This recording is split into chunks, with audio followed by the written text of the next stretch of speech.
అందరికీ నమస్కారం. నా పేరు హర్ష. ఇంతకుముందు వీడియోలో మనం కొన్ని స్టోరీస్ చెప్పుకున్నాం కదా, అది ఈరోజు కంటిన్యూ చేద్దాం. ఓకే. వసుదేవసుతం దేవం కంసచాణూరమర్దనం దేవకీ పరమానందం కృష్ణం వందే జగద్గురుం. ఈరోజు మన కథ ఏంటంటే కృష్ణుడి అల్లరితనం. ఒకరోజు కృష్ణుడి పుట్టినరోజు అప్పుడు యశోద శ్రీకృష్ణుడితో ఇలా అన్నది, నువ్వు గోమాతని నీ ప్రతి పుట్టినరోజు నువ్వు పూజించాలి అని చెప్తుంది. ఆ గోమాతని నువ్వు నా దగ్గరికి తీసుకురావాలి అని చెప్తుంది యశోద.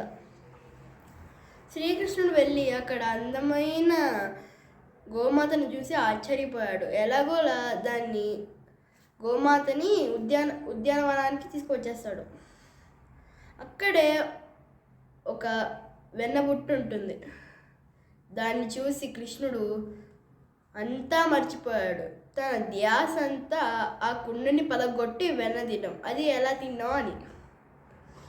నేను గోమాత మీద ఎక్కి నుంచొని తినేస్తాను అని చెప్తాడు అని అనుకుంటాడు.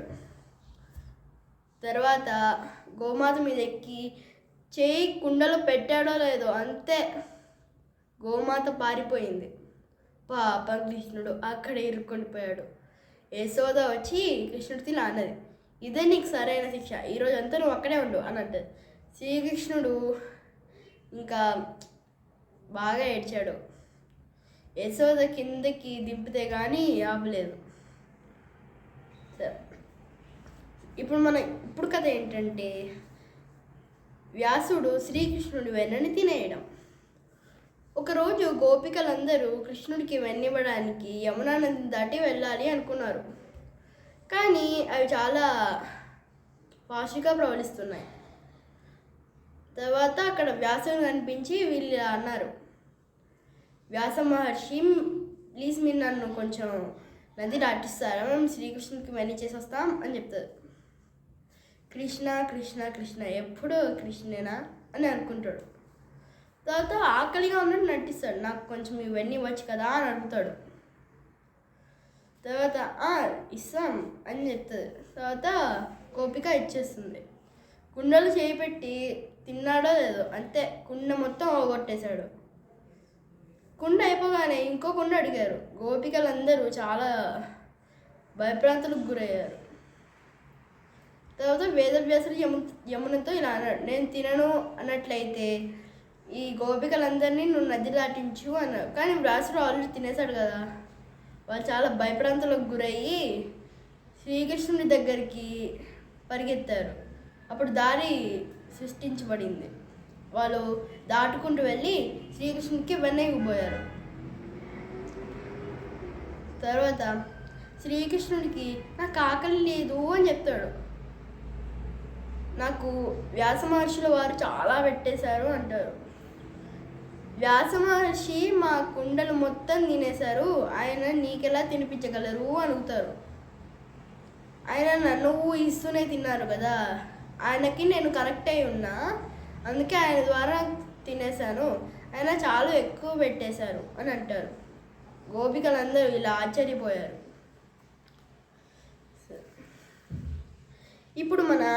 ఇప్పుడు కథ ఏంటంటే కృష్ణ ఇంకా అతని స్నేహితులు. కృష్ణుడు పెద్దగవుతున్న కొద్దీ వెన్న దొంగలించడం చాలా బాగా ప్లాన్ చేసేవాడు. తన ఇంటిలోనే కాకుండా వాళ్ళ నైబర్స్ ఇంటిలో కూడా చేసేవాడు. ఒకరోజు ఒక గోపిక వెన్నని కృష్ణుడికి అందనంత దూరంలో పెట్టింది. ఎందుకంటే కృష్ణుడు మళ్ళీ వచ్చి దొంగతనం చేసి తినేస్తాడు అని. తర్వాత బయటకు వెళ్ళిపోతుంది. అప్పుడే శ్రీకృష్ణుడు ఇంకా అతని స్నేహితులు అందరు కలిసి ఆ గోపికల ఇంట్లోకి చొరబడ్డారు. వాళ్ళు చూసి ఆశ్చర్యపోయారు. ఏంటి ఇంత హైట్ ఉంది, అసలు ఎలా ఎక్కగలం అని అడుగుతాడు. కృష్ణుడు కూడా ఏం ఆలోచన తట్టలేదు.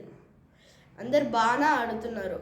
అసలు కృష్ణ ఏమన్నా ప్లాన్ వచ్చిందా అని అడుగుతారు అందరూ.